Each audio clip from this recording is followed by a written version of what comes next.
Hi golfers, David Reckless back with you. Today we want to talk about golf equipment and golf clubs and what they're all for. Why would I carry this many clubs? Well, in my set, and we call it our set makeup, the different types of clubs I would carry. And as I said in the previous video, the maximum number of clubs you're allowed to carry is 14. And I carry 2 woods, 11 irons and my putter, which makes a total of 14. These golf clubs have been professionally fitted by a master club fitter, Brian Ferguson in Melbourne. He's a PGA professional. He is one of a handful of guys in the country that are experts on golf equipment. So Brian fitted me a number of years ago and it's been a big change in my game. So I have 2 woods. Now, why do the woods go further? Well, the answer to that is because they're longer.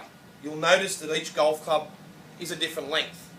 The driver being the longest club in my bag, and then my fairway wood or my 3 wood. Then I have a 3 iron, 4 iron is half a centimetre shorter, 5 iron, half a centimetre shorter than my 4, 6 iron, again half a centimetre shorter, 7 iron, 8 iron, 9 iron. I carry a pitching wedge, a gap wedge, a sand wedge, and a lob wedge. So each golf club is a different length, and this allows the club to swing faster. So my driver with the same swing will swing faster than my lob wedge because of its length. So it gives me more speed, which will help with distance. The other thing that changes on the club is the loft. You'll notice that each club, as it gets shorter, the angle of the club face relative to the ground is angled back. So this has 10.5 degrees of loft. My fairway wood has 15.5 degrees loft. My 3 iron 23, 4 iron 26, 5 iron 29 degrees. Now there's a 3 degree change between each of those clubs. And then we go to my 6 iron. My 6 iron is 33 degrees, so now there's a 4 degree change. And a 4 degree change to my 7 at 37 degrees. My 8 is 41 degrees. My 9 is 45 degrees. My pitching wedge is 49 degrees.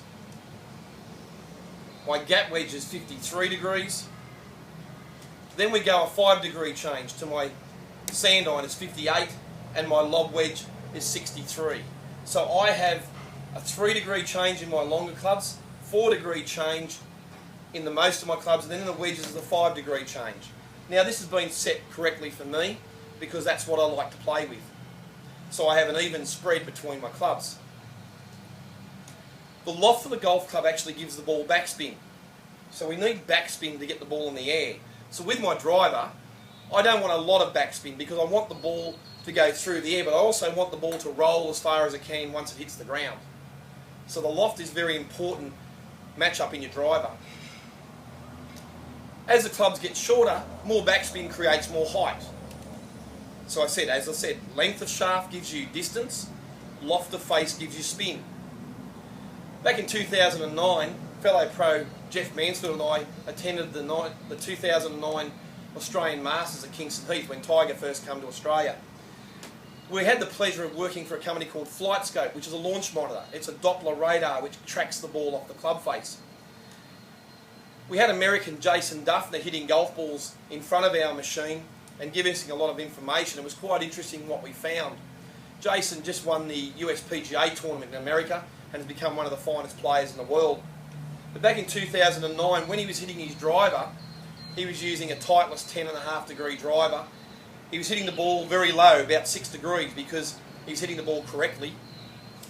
And his backspin was about 2,800 RPMs. So that's quite low, but with his sand iron, it was 14,000 RPMs. So as you can see, with the same golf swing and a shorter golf club, the spin gets more, so the height becomes more. And when the ball hits the ground, it won't roll as far. So that's how the golf clubs work.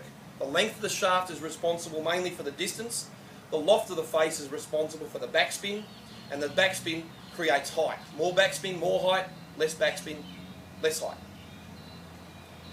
So that's how the golf clubs work. Your set makeup is designed for you, so as a person starting out, you don't need a lot of golf clubs. You'd need a putter, a pitching wedge, an 8-iron, and a 6-iron would be the way to start, and then a fairway wood. So basically 5 golf clubs to get you started, or maybe even a driver. 6 golf clubs would be maximum you would need to get started. So you don't have to carry all that weight in your golf bag. And as I said, when you're a beginner, most of your clubs will go the same distance. So what creates distance? Obviously technique, strength, flexibility, neuromuscular coordination. All these things allow you to hit the ball a distance. And there's no set distance. There's no distance one club should go. So in my set of golf clubs, I know my lob wedge goes 75 metres. My sand iron goes 90 metres. My gap wedge goes 105 metres.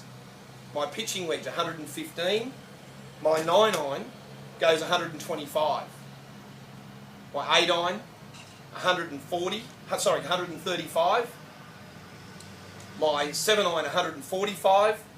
My 6-iron 155. 5-iron 165. 4-iron 175 and 3-iron 185. And then I have my fairway wood. This goes 195 to 205, and then my driver anywhere from 205 to 235. And that's where the ball lands. Okay. Now I can hit the ball further than that, but I like the ball to go roughly the same distance every time. That makes it much more accurate for me and how I play. So they're the distances I hit my clubs. As I said, there's no set distance you can hit the ball. You will find as you improve and practice harder, your ball will go a better distance, and then you'll get to a point where the ball will start going too far, and that becomes a problem as well. So we need to change clubs to change the length of our shot and also the height the ball carries. Unfortunately, there's no standard length of club anymore or standard loft. Each manufacturer has a different idea of what their standard length is and what their lofts are. Golf clubs have become a lot longer over the last 25 years. That's because they're more playable for most people. And the lofts have also become flatter. So that's why our ball is going a little bit further than what it was 30, 40 years ago, because when people are using a 7-iron these days, it used to be about a 5-iron 25 years ago. So they've changed all the lofts, and I suppose they've done that. Technology takes us in different roads, on different maps, so I suppose they've done that for that reason. I hope you found this informative about what golf clubs are all for. We're trying to make the same swing with every club and choose the right tool for the distance and the shot we hit. Look forward to seeing you in my next video. Take care, and don't forget, go to my website www.recklessgolf.com.au, and we'll see you on the golf course.